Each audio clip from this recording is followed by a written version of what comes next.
देखो बेटा, first question है कंपाउंड जिसमें m element that is 15 gram and जो n element है that is 5 grams and you have to find the mass percent. आपको mass percentage इस एलिमेंट का फाइंड करना है.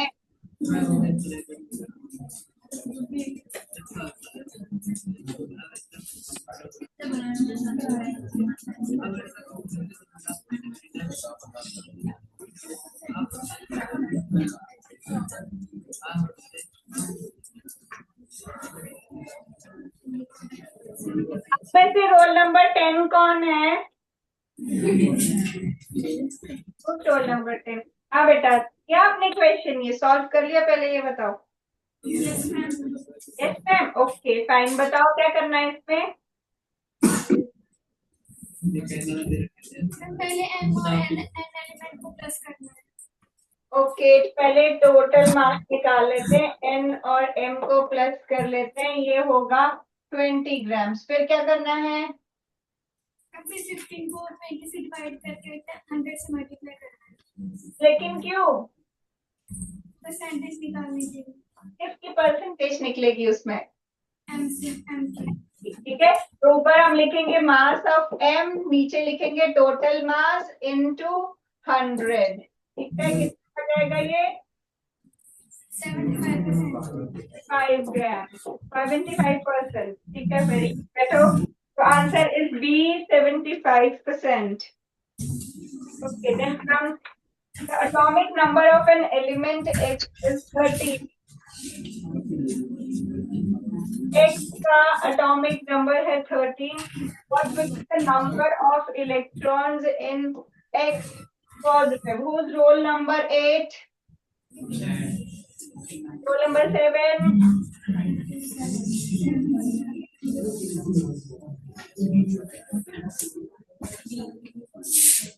Next बेटा, कितने इलेक्ट्रॉन्स हैं X p पॉजिटिव के पास?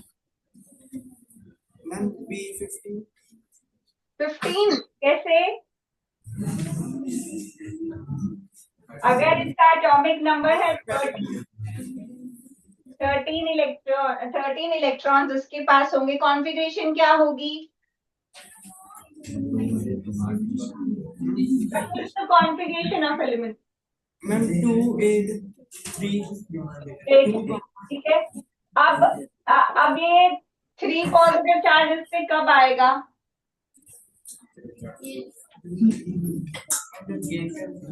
गेन करके. इलेक्ट्रॉन पे कौन सा चार्ज होता है? पॉजिटिव. इलेक्ट्रॉन पे नेगेटिव चार्ज आता है. तो आपने क्या बोला, ये क्या करेगा? अपने लास्ट शेल में 8 इलेक्ट्रॉन्स कंप्लीट करने के लिए क्या ये 3 इलेक्ट्रॉन लूज करना पसंद करता है या फिर 5 इलेक्ट्रॉन गेन करना पसंद करेगा? लूज करेगा. तो इलेक्ट्रॉन अगर नेगेटिव चार्ज है, अगर इलेक्ट्रॉन चला जाएगा तो नेगेटिव चार्ज चला जाएगा लूज करने पे, तो बचेगा क्या? Positive charge. ठीक है, इसके पास 13 पॉजिटिव और 13 नेगेटिव चार्ज है. ये 3 इलेक्ट्रॉन्स अगर आप निकालोगे, प्रोटॉन को तो कुछ नहीं होगा, वो तो उतना ही रहता है, न्यूक्लियस के अंदर है. 3 इलेक्ट्रॉन्स इसमें से निकाल दोगे, इसके पास 10 इलेक्ट्रॉन्स रह जाएंगे और इसके पास 3 पॉजिटिव चार्ज आ जाएगा. तो इसने बोला है कि अगर मेटल आयन ये बनाता है +3, तो नंबर ऑफ इलेक्ट्रॉन्स इसके पास कितने होंगे? 10. ठीक है, बैठो.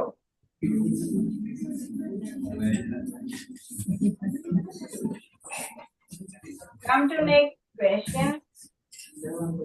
Next question है, what is the valency of calcium in CaCl2? Roll number 5. Roll number 5.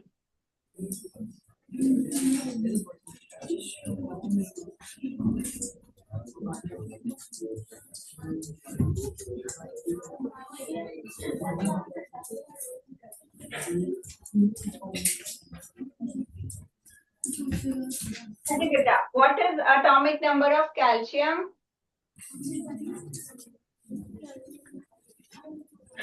12. Atomic number of calcium is 20.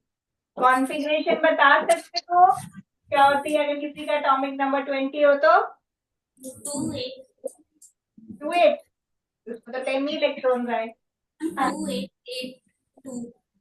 2882।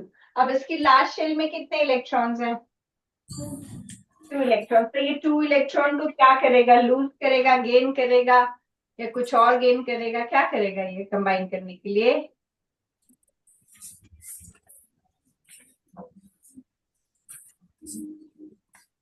देखो कोई भी एलिमेंट होता है अगर उसकी लास्ट शेल में ये नंबर ऑफ इलेक्ट्रॉन्स हैं तो 1 2 3 है अगर तो वो लूज करके +1 +2 +3 चार्ज बनाता है 4 वाला शेयर करता है 5 6 7 वाला गेन करके -3 -2 -1 बनाता है और 8 वाला कुछ नहीं करता है। ठीक है तो इसके अकॉर्डिंग बता सकते हो कि कैल्शियम क्या करेगा कितने और इस पे क्या चार्ज आएगा फिर पॉजिटिव चार्ज कितना पॉजिटिव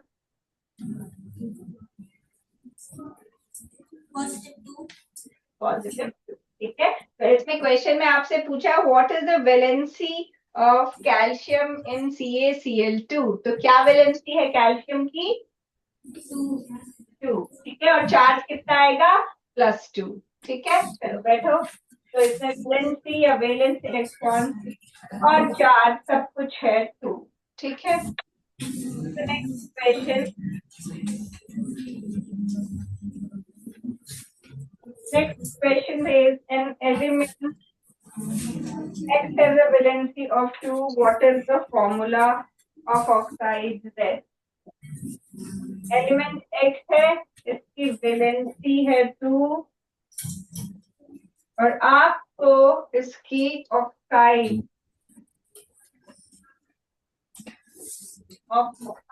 का फॉर्मूला बताना है। उस रोल नंबर 11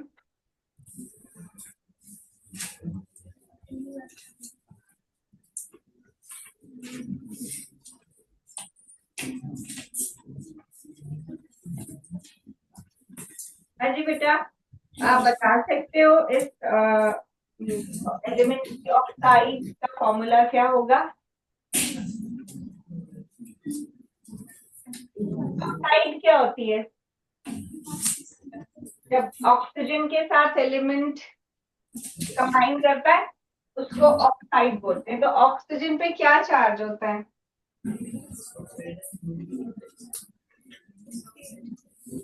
अब वो उसका एटॉमिक नंबर होता है कॉन्फ़िगरेशन क्या होती है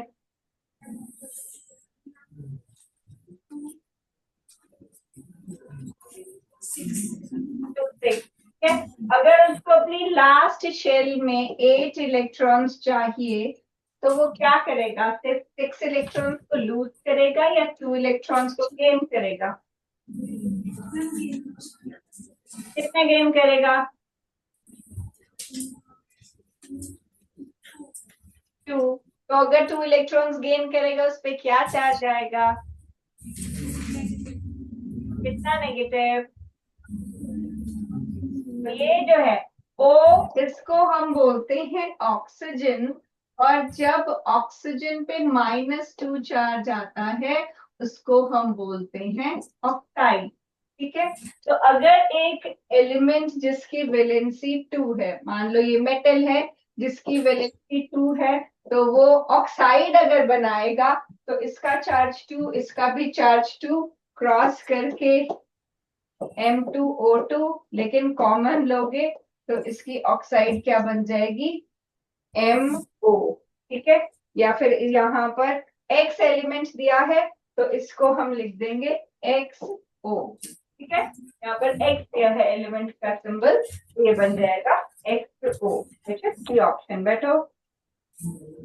नेक्स्ट, एन एलिमेंट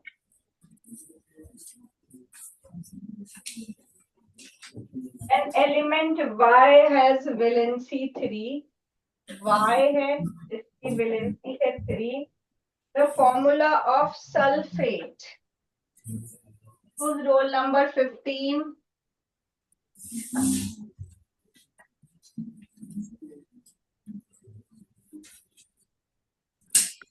जी बेटा पहले बताओ सल्फेट का फॉर्मूला क्या होता है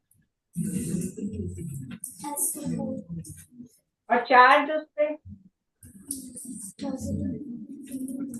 सल्फेट आयन है SO4 2 नेगेटिव, ठीक है। और अगर इस एलिमेंट की वैलेंसी है 3, कहाँ पर होगा 3 पॉजिटिव और सल्फेट होगा 2 नेगेटिव। क्या फॉर्मूला बनेगा इसका?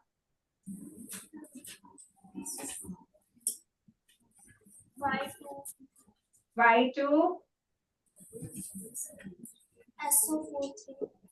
SO4 5, लेकिन आपको उसको ब्रैकेट में पुट करना पड़ेगा। जो भी कॉम्प्लेक्स साइन होती है उसको यहाँ पर आपको इसको क्रॉस करना है और सल्फेट को डालना है ब्रैकेट में, और ये फॉर्मूला बनेगा इस तरीके से। क्योंकि ये जो 3 है ये सल्फर के लिए भी है, ऑक्सीजन के लिए भी, सबके लिए है, इसलिए इसको ब्रैकेट में से पुट करना पड़ेगा, ठीक है। ओके फाइन, बैठो बेटा। उस रोल नंबर 2, रोल नंबर 2 कौन है आप में? रोल नंबर 3 हो गया, 3 का है।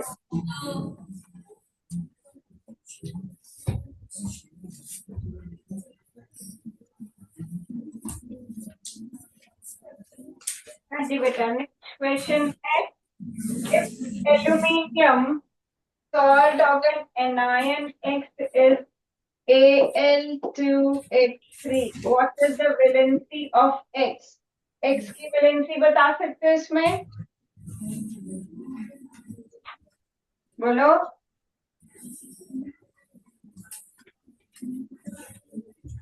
आपके सामने फॉर्मूला दिया है, आपको बस वैलेंसी बतानी है।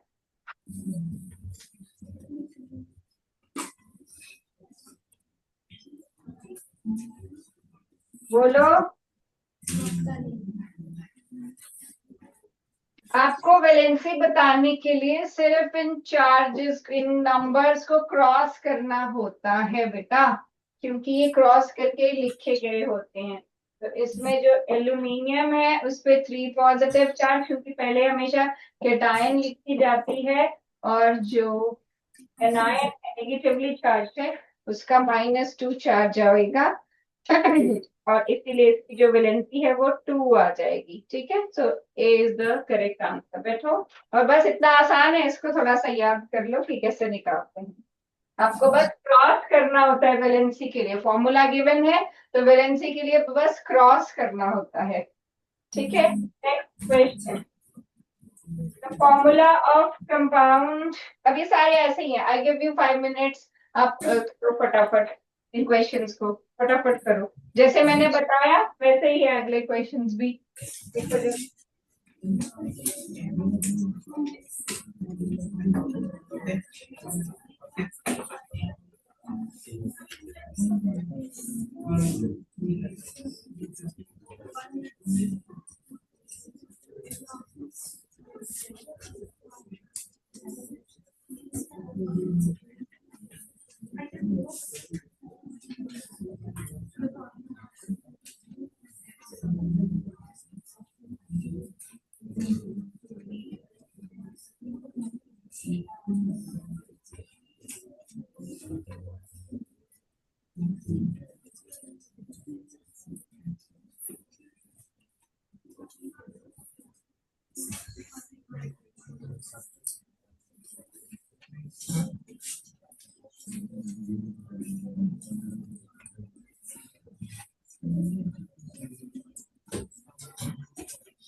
Done?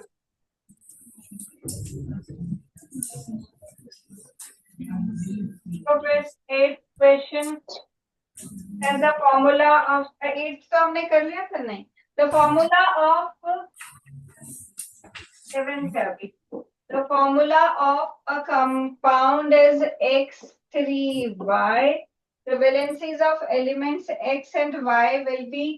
तो क्या करना है, बस ऐसे फॉर्मूला लिख के, अब यहाँ पर अगर कुछ नहीं है तो वो 1 है. That means X की वैलेंसी 1 है और Y की वैलेंसी 3 है. ठीक है, ये हो गया. के बाद नेक्स्ट है 8th question. The formula of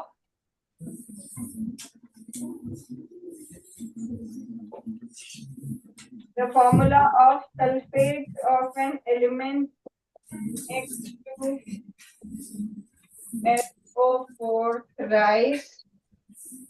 अब इसका मतलब X3 पॉजिटिव है और SO4 पे 2 नेगेटिव है. ठीक है, अब ये आपके पास यहाँ से वैलेंसी मिल गई, लेकिन अब इसने बोला इसका नाइट्राइड का फॉर्मूला बनाना है.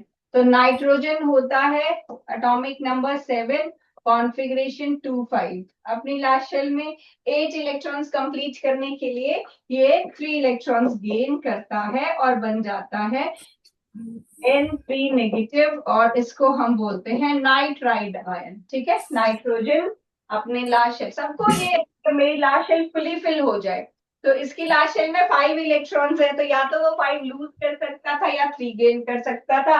तो वो 3 गेन करता है और N3 नेगेटिव आयन बना लेता है. और फिर अब इस N3 नेगेटिव को मेरे को इसी मेटल के साथ कंबाइन करना है जिसकी वैलेंसी 3 थी. तो ये कट होके XN जो है वो फॉर्मूला बन जाएगा, जो कि है आपकी third option. Right. Next question. The number of electrons in an ion is Z3 negative is 10. इस आयन में 10 इलेक्ट्रॉन्स हैं. The atomic number of element Z is, बता सकते हो क्या होगा एटॉमिक नंबर इसका? बोलो. किसी को आता है? किसी को नहीं आता? ये जो अभी किया ना हमने नाइट्रोजन, इसके पास 7 इलेक्ट्रॉन्स थे। जब अपने ये शेल कंप्लीट करने के लिए 3 इलेक्ट्रॉन्स और लेगा तो ये क्या बन जाएगा? N3 नेगेटिव में कितने इलेक्ट्रॉन होंगे? कितने इलेक्ट्रॉन्स होंगे N3 नेगेटिव के पास?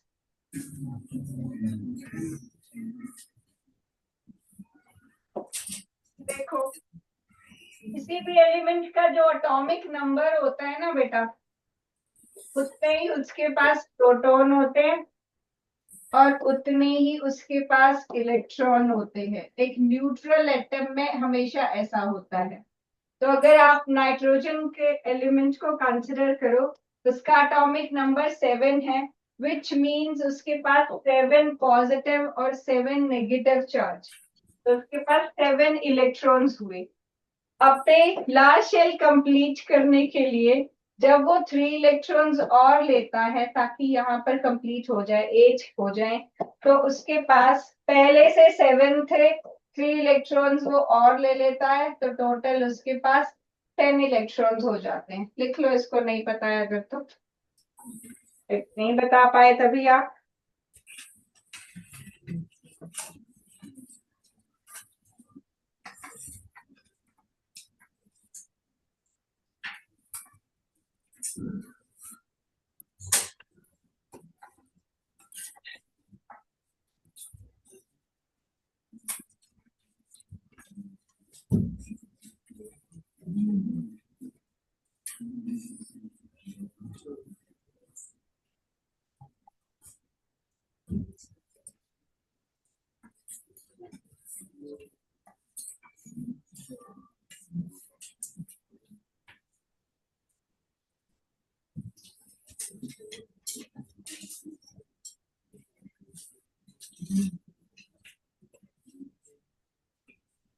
ठीक है। उसके बाद नेक्स्ट क्वेश्चन,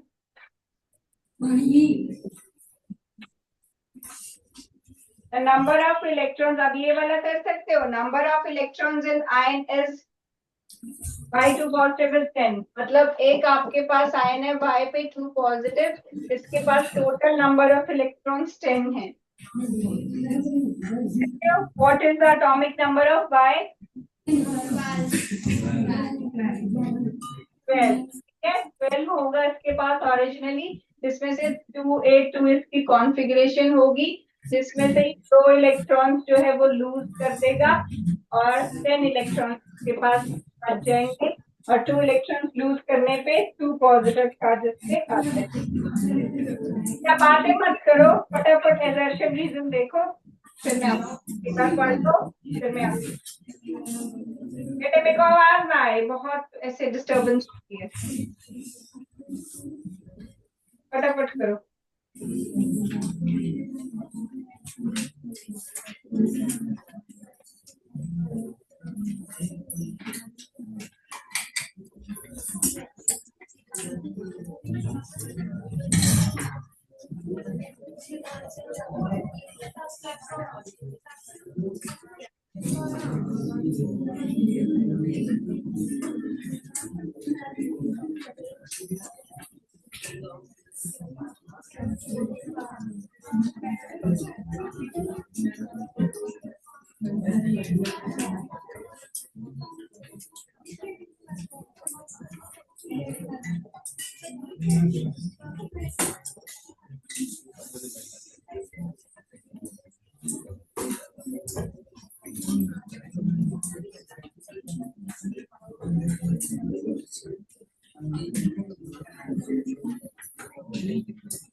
11th क्वेश्चन देखो फिर।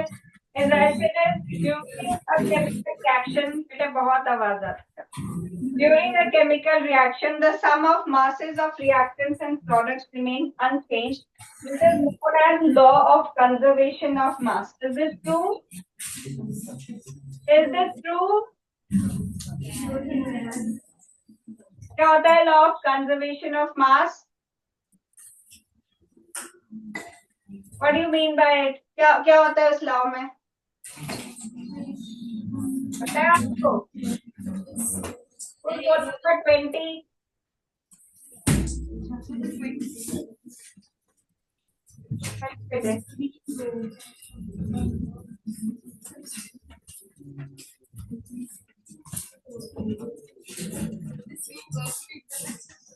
Can you explain law of conservation of mass? No, girls, don't talk.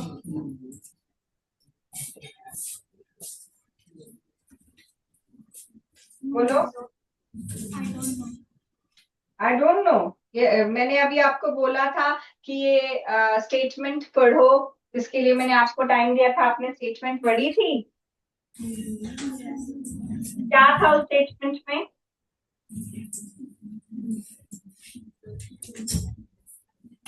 तो नहीं पता कौन सा क्वेश्चन चल रहा है, तो फिर लॉ कैसे पता चलेगा? मैं आपको देती हूँ कि एक बार रीड करो क्वेश्चन को, उसमें कम से कम आप रीड तो कर सकते हो। अगर ऑलरेडी नहीं आता, नहीं सुना आपने, तो कम से कम तब तो देख सकते थे क्या क्वेश्चन है। मैं आराम से बैठो, चुप बैठो, थोड़ा सा अटेंटिव रहा करो क्लास में, बैठो। देखो बेटा, लॉ ऑफ कंजर्वेशन ऑफ मास क्या कहता है कि जो भी चीज आप लेते हो, रिएक्शन करवाते हो, जितना रिएक्टेंट की क्वांटिटी लेते हो उतना ही आपको प्रोडक्ट्स मिलता है।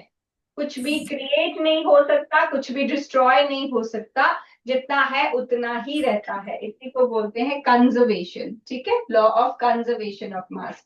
मतलब अगर कोई रिएक्शन है, जैसे अगर आपके पास N+H2 this gives you ammonia, ठीक है, हम हमेशा किसी रिएक्शन को लिखते, किसी भी इक्वेशन को लिखते तो हम उसको बैलेंस करते हैं। क्यों बैलेंस करते हैं? क्योंकि इसका मतलब हुआ कि जितना आपने लिया था उतना ही बना। अब मैंने यहाँ N2 लिया, लेकिन यहाँ तो 1N है, तो ये गलत होगा।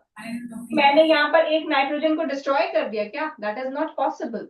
तो हम हमेशा जो भी रिएक्शन लिखते हैं हम उसको बैलेंस करते हैं। उस बैलेंस करने का यही मतलब है कि आपने जितना दिया था उतना ही बनेगा। ना आप कुछ क्रिएट कर सकते हो, ना आप कुछ डिस्ट्रॉय कर सकते हो। हाँ जी, ये जो आपके यहाँ पर एरो से पीछे ये वाली चीजें हैं, इनको हम बोलते हैं रिएक्टेंट्स, और ये जो एरो के बाद वाली चीजें हैं इनको हम बोलते हैं प्रोडक्ट्स। ठीक है, तो रिएक्टेंट्स जितना लोगे उतने ही प्रोडक्ट्स होंगे, ना ही मास जो है प्रोडक्ट्स का होगा। जैसे कि आपके पास नाइट्रोजन, एक नाइट्रोजन का मास होता है 14, तो ये 2 नाइट्रोजन का मास हुआ 14। यहाँ पर भी 2 नाइट्रोजन का मास हो गया 14। अब ये 3 हाइड्रोजन है, एक हाइड्रोजन H होता है, तो एक हाइड्रोजन का मास 1 हुआ, H2 का 2 हो गया, तो 3H2 का टोटल 6 ग्राम हाइड्रोजन हो गए। ठीक है, तो 28 ग्राम्स इसमें नाइट्रोजन है, 6 ग्राम हाइड्रोजन है। यहाँ पर भी 28 ग्राम्स आपके पास नाइट्रोजन है और 6 ग्राम हाइड्रोजन है। ठीक है, तो आपने जितना पहले लिया था नाइट्रोजन और हाइड्रोजन उतना ही आपको बाद में मिल गया है। इसी को बोलते हैं law of conservation of mass. ठीक है, तो आपकी रिएक्शन है during chemical reaction the sum of masses of reactants and products remains unchanged. This is known as law of conservation of mass. Reason is, in pure chemical compound, elements are always present in a definite proportion by mass. This is known as law of definite proportion. कि pure compound में elements हमेशा एक definite proportion by mass में present होते हैं। ठीक है, वो आपका second law है। This was first law. This is law of conservation of मास। जिनको नहीं पता वो क्लास इसीलिए लगा रहे हैं ताकि उनको पता चले, तो ध्यान से सुन लो क्या होता है law of conservation of mass. ठीक है, अब लॉ ऑफ कांस्टेंट प्रोपोर्शन क्या है? लॉ ऑफ कांस्टेंट प्रोपोर्शन में ये कहता है जी, जैसे आपके पास वाटर है, वाटर वैसे किसी भी सोर्स से आप ले लो, चाहे आप रेन वाटर लो, चाहे आप किसी वेल से लो, चाहे आप किसी लेक से लो, चाहे आप किसी रिवर से लो। ये कहता है कोई भी सोर्स हो, लेकिन उसमें हाइड्रोजन और ऑक्सीजन का जो मास की रेशो है वो अगर 1:8 के फॉर्म में होगी, उसको आप वाटर बोलोगे। ये रेशो फिक्स्ड इतनी ही होनी चाहिए, ना कम ना ज्यादा। ठीक है, तो ये है लॉ ऑफ कांस्टेंट प्रोपोर्शन, जो आपके 11th क्वेश्चन की स्टेटमेंट है रीजन में। In pure chemical compound elements are always present in definite proportion. ये है वो एलिमेंट्स जो एक डेफिनेट प्रोपोर्शन में प्रेजेंट होंगे, and this is known as law of constant या डेफिनेट एक ही चीज है। ठीक है, लॉ ऑफ कांस्टेंट प्रोपोर्शन या लॉ ऑफ डेफिनेट प्रोपोर्शन। ठीक है, तो यहाँ पर ये आप बता रहे हो कि दो एलिमेंट्स अगर फिक्स्ड रेशियो में प्रेजेंट है तभी वो कंपाउंड बनाते हैं, और इसी ये लॉ फॉलो करता है हर कंपाउंड की उसकी रेशियो हमेशा फिक्स्ड रहती है। ठीक है, चलो फिर अभी इतना ही करो, नेक्स्ट क्लास में आगे पढ़ेंगे, लेकिन प्लीज थोड़ा अटेंटिवली सुना करो क्लास में, और जो आपने ये चैप्टर ऑलरेडी आप कंप्लीट कर चुके हो तो इसको थोड़ा सा रिवाइज करके आया करो, और अपने डाउट्स लिया करो। आपको तो बोला गया आप बहुत अच्छे बच्चे हो, बहुत अच्छे बच्चे तो मेरे बहुत क्वेश्चन पूछते हैं, जानने की कोशिश करते हैं कि और बताओ मैम इससे हाई लेवल का बताओ, तो थोड़ा इंटरैक्ट किया करो। ठीक है, पूछा करो जो आपके माइंड में क्वेश्चन हो कुछ।